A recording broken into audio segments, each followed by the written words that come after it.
लुगा धोइराखेका छन्। यो चाहिँ मेरो घर। यो चाहिँ हाम्रो गाउँ है। ओए अन्जान, कुखुरालाई चारो हाल्दैन बाबु थोरै? मेरो खुट्टा दुलिरहेछ।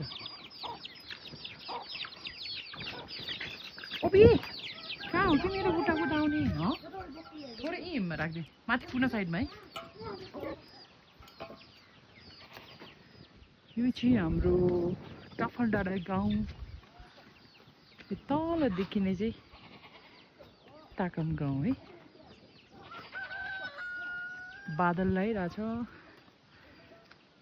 मेरो बुढाले चाहिँ काम गर्दै हो।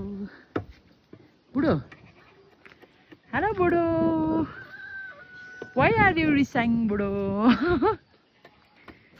बुढा के बनाउनु लाग्यो?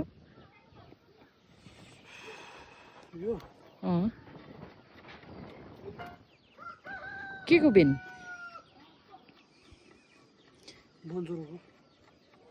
बोन्चरोको? अनि यो के को काठ हो त नि? फ्ल्याट? फलाट भनेपछि बन्चरो प्लस बाउँसोलाई नि हुनु पनि होइन? खै यता हेर्नुहोस् त, नरिसाइकन काम गरिदिनुहोस् न।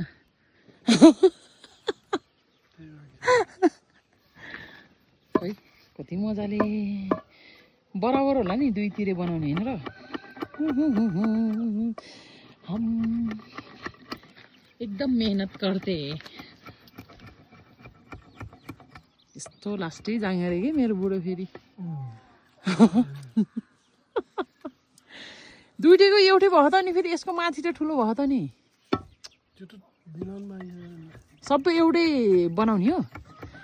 बाउँसोको होला नि, बाउँसोको बन्चरो।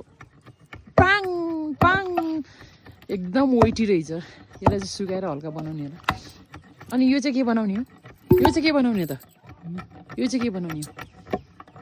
यो के यो नखुर्काको चाहिँ? त्यो केही पनि बनाउने होइन क्या? यो बनाउने भने होइन तिमीले? यो नि त्यो त ल बन्चरोलाई भयो, यो बाउँसोलाई भयो। मेरो बुढाको बिजनेस चाहिँ यही हो। यो बनाएर सदरमुकामतिर जाने होला।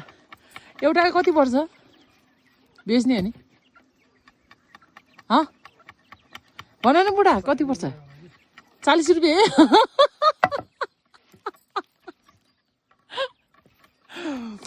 यो फलाट भन्यो नि, फलाट कि के भन न। यो चाहिँ एकदम राम्रो हुन्छ अरे कि यो फलाटको काठ चाहिँ। त्यही भएर चाहिँ एकदम मेहनत गर्नुभएछ श्रीमानज्यूले।